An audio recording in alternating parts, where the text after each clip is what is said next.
Troisième et dernière partie de l'Africa Newsroom, toujours avec nous, Soumel Yamine et Louis Kemayouf. Zoom à présent sur notre sujet consacré aujourd'hui à la hausse des transferts de fonds de la diaspora africaine.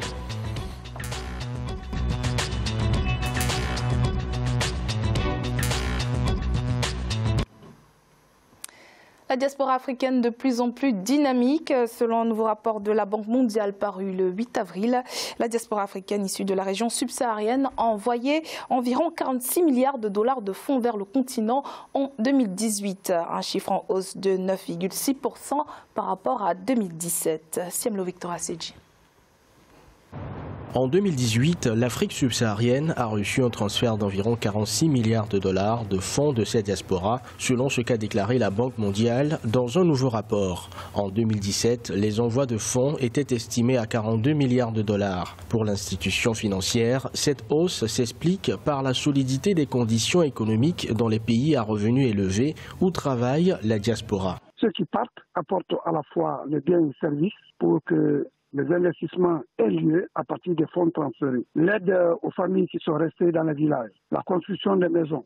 Ça va en crescendo, dans la mesure où ils prennent de plus en plus conscience des difficultés que traversent les pays et également dans l'esprit de maintenir ceux qui veulent traverser la Méditerranée. La Banque mondiale indique que le Nigeria est en tête du top 5 des pays ayant reçu le plus de fonds de leur diaspora, puisqu'il a reçu près de 24,3 milliards de dollars de fonds. Il est suivi par le Ghana, le Kenya, le Sénégal et le Zimbabwe, qui totalisent moins de 4 milliards de dollars reçus. L'une des données premières du Nigeria, c'est sa population. Donc, plus le pays est grand en nombre, plus l'immigration se fait et en retour, on s'attend également au transfert des fonds. Et le Nigeria, c'est la première puissance économique du continent. D'après la Banque mondiale, ces transferts de fonds devraient continuer à croître, atteignant 48 milliards de dollars en 2019 et 51 milliards de dollars en 2020. En termes de pourcentage des transferts de fonds par rapport au produit intérieur brut, les Comores se classent premier avec un taux de 19,1%. Alors, on a vu que les fonds vers le continent et envoyés par la diaspora africaine sont clairement de plus en plus dynamiques. Il y a une croissance évidente. Ces fonds servent généralement pour des besoins primaires, on va dire. Comment est-ce que les États africains ou les populations même peuvent se servir de cette manne financière-là pour impacter de manière plus concrète le développement du continent ? Monsieur Elbiam. Déjà, ça ne fonctionne pas nécessairement par les États. C'est un développement qui se fait en dehors, comme tout un tas de choses qui se développent sur le continent loin des États. Et ça, c'est pas propre à l'Afrique, c'est propre à beaucoup de diasporas. Oui. On envoie à la famille, on envoie pour, je sais pas, un groupe électrogène, peu importe. On envoie des médicaments. On envoie, vous allez à l'aéroport, vous allez voir les flux. Enfin, les gens disent, est-ce que tu peux faire passer tel et tel médicament? Est-ce que tu peux m'emmener telle et telle chose? Il faut que j'ouvre le truc pour voir ce qu'il y a dedans quand même. Je vais regarder. Donc c'est quelque chose qui, il ne faut pas le prendre comme un élément. Alors les États, dans certains cas, essaient de les réguler. Même je pense que le chiffre là qui est avancé, on est peut-être en deçà de la réalité, parce qu'il y a tellement de flux. En fait, les gens prennent de l'argent avec eux. On ne déclare pas forcément. Donc il y a, j'imagine, énormément d'argent, du matériel, du recyclage aussi, parce qu'on envoie des produits dont on n'a plus forcément besoin. Donc moi, je ne pense pas on est obligé de lire les choses de cette manière-là par les États, sachant qu'on est quand même sur des territoires où, dans la majorité des cas, les gens n'ont pas de carte bleue. Le taux de pénétration sur le continent est très faible, si on exclut l'Afrique du Sud ou quelques pays. Donc les transferts d'argent se font. La première banque en Afrique, c'est le matelas et le coussin. C'est-à-dire c'est là où on planque l'argent. Donc l'économie informelle fait partie, elle vient nourrir bien évidemment l'économie formelle. Donc je ne pense pas qu'il y ait forcément de lien avec les politiques d'État. C'est-à-dire c'est vraiment quelque chose qui se développe de manière parallèle. Et bon, après il y a des États effectivement où ils essaient de verrouiller aux douanes, de contrôler, de regarder ou de corrompre. Parce qu'il y a certains pays où on traverse la douane déjà qu'on nous a pris une partie de ce qu'on a fait rentrer. Et certains États, vous voulez intervenir, je vous laisse parler. Je pense qu'il y a deux enjeux ici qui concernent les États, même s'ils ne sont pas au centre du jeu, toujours concernant les transferts. Le premier, c'est l'enjeu des migrations. C'est-à-dire, si vous voulez comprendre pourquoi il est difficile de réguler les flux migratoires, voici l'explication. Les transferts de fonds qui se font des pays vers lesquels vont les migrants vers leur pays d'origine. Ça fait que même si les États d'émission ou de réception des migrants essaient de trouver des accords entre eux, il y aura toujours cette faille qui est celle de dire nous ne voulons plus dépendre de l'aide publique au développement, nous sentons que ce ne sera jamais suffisant pour le développement et donc on a besoin de cette soupape que représentent les transferts de fonds pour joindre les deux bouts à la fin du mois. Ça, c'est la première étape. La deuxième, qui concerne également les États, c'est sur le taux de bancarisation. Vous le releviez, il y a peu de cartes bleues, mais il y a peu de comptes également qui sont ouverts. Donc je pense que l'autre levier sur lequel les États peuvent jouer, c'est se servir des transferts de fonds en provenance de l'étranger pour agrandir le taux de bancarisation dans leur zone. Parce que si aujourd'hui les gens prennent de l'argent et vont le cacher sous le matelas, c'est qu'il n'y a aucune législation. Comment cela pourrait être mis en place?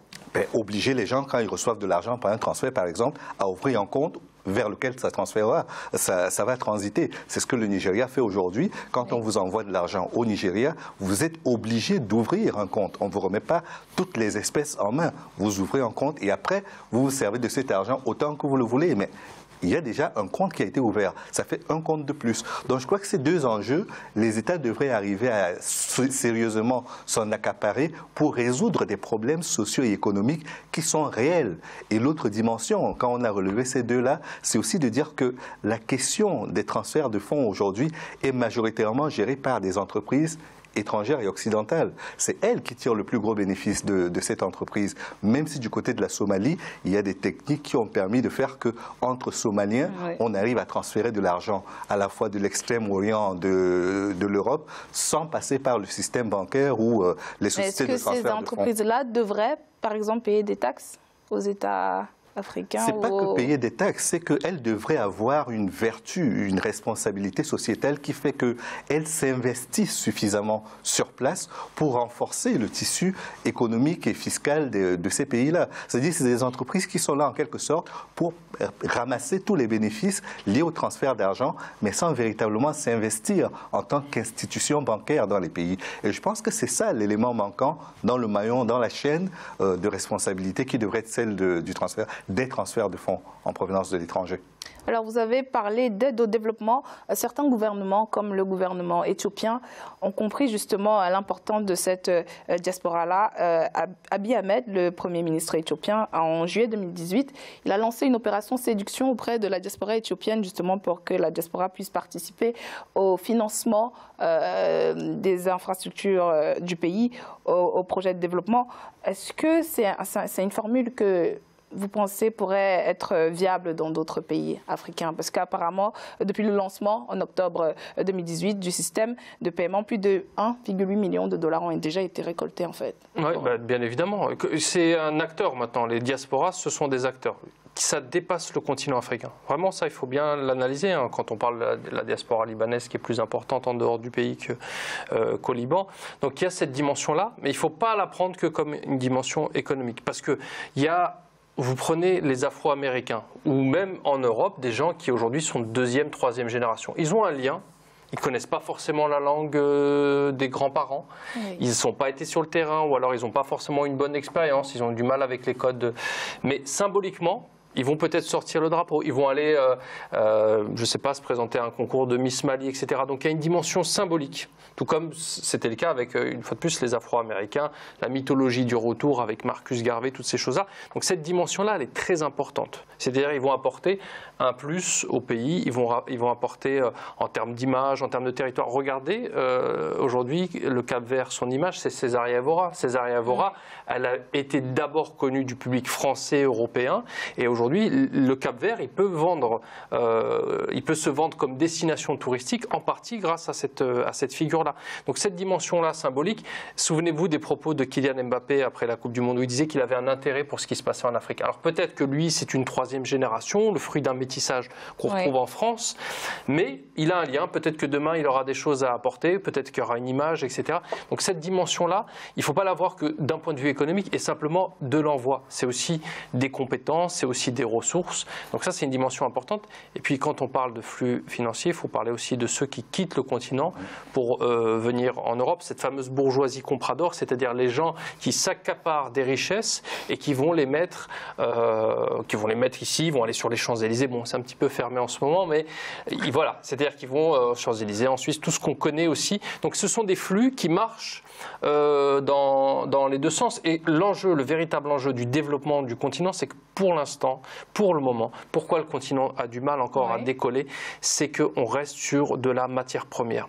Donc tout l'enjeu de la diaspora, des diasporas, c'est d'arriver à développer les industries. C'est-à-dire arriver à faire en sorte que lorsqu'on achète du chocolat qui est marqué, qui vient de Côte d'Ivoire, parce qu'aujourd'hui on continue d'acheter du chocolat français, belge ou suisse, et pourtant la matière première elle est sur le continent. Donc c'est pas que du transfert d'argent, il ne faut pas l'entrevoir comme ça, que dans l'immédiateté. Ça c'est important, quand on a une famille, on a envie de lui envoyer le médicament, et justement aujourd'hui il y a des associations qui pensent à ce type de... voilà, c'est-à-dire qu'il faut que ce soit un développement humain aussi, enfin ce qu'on peut apporter en termes de ressources humaines. Mais il ne faut pas que ce soit que de l'associatif ou de l'informel. L'idée ici, c'est qu'on arrive à considérer les personnes qui sont à l'extérieur, qu'on qualifie abusivement de diaspora, qu'on les considère simplement comme des citoyens à part entière. Mais pour des pays, par exemple, comme le Cameroun, on ne permet pas la double nationalité. Comment est-ce que ça se passe? Non, ça à la rigueur, ce n'est pas un problème. Que vous soyez français et que vous envoyez de l'argent au Cameroun, ça ne... L'argent, il arrive. Voilà. Il arrive. Mais donc, si vous voulez installer quelque chose depuis... non, l'idée pour moi ici, c'est de faire que les Camerounais, par exemple, si nous parlons du Cameroun, qui envoient de l'argent au Cameroun, soient considérés comme des acteurs à part entière du développement du Cameroun, au-delà de l'argent qu'ils envoient. C'est-à-dire qu'il faut qu'on leur montre qu'ils ont une place dans la construction à la fois de l'économie du pays, mais également de l'image du pays, en sorte qu'ils n'aient pas l'impression qu'ils sont juste comme une espèce d'ATM où on va retirer de l'argent. Ça ne doit pas être ça. Et donc, à partir de là, on revient sur la problématique. C'est-à-dire que pendant que la diaspora fait l'effort de renvoyer des devises que nous avons beaucoup de mal à acquérir à l'étranger, il y a quand même une classe dirigeante qui est assez mal élevée, pour utiliser un terme cru, mais qui dit ce qu'il dit, qui est suffisamment mal élevé et antipatriote pour envoyer cet argent à l'extérieur à nouveau. Donc je crois qu'il faut aujourd'hui arriver à créer ce cercle vertueux de confiance entre la diaspora et les pays d'origine pour que tout le monde prenne sa part dans le développement du pays, sans qu'il y ait ces distinctions qui n'ont rien à voir avec la réalité. Il s'agit juste de citoyens qui sont à l'extérieur, on pourrait les appeler les expatriés, comme c'est le cas pour certains. Ce sont des citoyens à part entière. Donc donnons-leur leur place et créons un cadre pour qu'à cette place-là, ils contribuent au développement de leur pays. Point. D'accord. On va clôturer sur... Non, mais il y a une autre dimension qui est très importante, on l'évoquait tout à l'heure, ça permet de faire la boucle, c'est la question effectivement des respects des droits de l'homme. En Algérie, ce qui s'est produit sous l'ère Bouteflika, on a interdit aux gens de la diaspora, c'est-à-dire aux binationaux, d'avoir des responsabilités au pays. C'est dans la loi algérienne. Donc aujourd'hui, si dans une période où il y a un début de répression, ce que peut apporter la diaspora, c'est d'alerter sur la question des droits. Ce qu'on a dans les pays où il y a des droits, eh bien ça aussi c'est un élément extrêmement important pour justement, à la fois dans les sociétés du Nord, interpeller sur la question du respect des droits de l'homme, mais aussi sur le continent, c'est-à-dire de faire attention lorsqu'il y a des politiques de répression, lorsqu'on élimine des personnes parce qu'elles pensent différemment. Et je pense que ça aussi, c'est en termes d'expérience et d'échange, le fait d'être dans des sociétés plus ouvertes jusqu'à maintenant, effectivement avec des logiques de fermeture, eh bien ça aussi, ça doit être un des enjeux de la diaspora. Et ça sera le mot de la fin. Merci à vous, Monsieur Soumeli Amine, et à vous également, Monsieur Louis Kemayou, d'avoir participé à cette émission. Merci à vous de nous avoir suivis et à bientôt.